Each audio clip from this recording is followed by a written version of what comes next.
നായയും പൂച്ചയും ഭയങ്കര ശത്രുക്കളാണെന്നാണ് എല്ലാവരും പറയുന്നത്. നായ പൂച്ചകളെ കണ്ടാൽ ഉടനെ കടിച്ചു കീറും എന്നൊക്കെ പറയുന്നുണ്ട്. ഇത് ഞങ്ങളുടെ വീട്ടിലെ ബബ്ലു ആണ്. ലാബ്രഡോർ ഇനത്തിൽപ്പെട്ട നായയാണ് ബബ്ലു, ഞങ്ങളുടെ ഓമന മകൻ.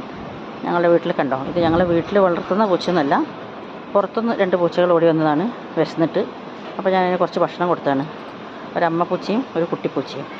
അത് രണ്ടും ഭക്ഷണം കഴിക്കുന്നത്. ഇവൻ നോക്ക് എത്ര സന്തോഷത്തോടെയാണ് നോക്കി നിൽക്കുന്നതെന്ന് കണ്ടോ. ആ പൂച്ച അതിൻ്റെ അടുത്തേക്കാണ് നടന്നു വരുന്നത്. പൂച്ചക്കൊരു പേടിയില്ല, അവനതിനെ ഒന്നും ചെയ്യുന്നുമില്ല. കണ്ടോ, വെറുതെ നോക്കി എന്നല്ലാതെ ഒന്നും ചെയ്തില്ല. ആ കുട്ടിപ്പൂച്ചക്ക് പോലും ഒരു പേടിയില്ല. അത് സുഖമായി അവിടെ ഇരുന്ന് ഭക്ഷണം കഴിച്ചുകൊണ്ടിരിക്കുകയാണ്. ഞാനൊരു നായയുടെ മുമ്പിൽ ഇരുന്നിട്ടാണ് ഭക്ഷണം കഴിച്ചുകൊണ്ടിരിക്കുന്നത്. എന്നെ അത് കടിക്കുമോ എന്നുള്ള യാതൊരു ഭയവും പൂച്ചക്കുമില്ല. അതിനെ എന്തെങ്കിലും ചെയ്യണം എന്നുള്ള വിചാരം ഇവനുമില്ല. കണ്ടോ, നായയും പൂച്ചയും ഇത്ര സൗഹൃദത്തോടെയാണ് ഇന്നത്തെ കാലത്ത് ജീവിക്കുന്നതെന്ന്.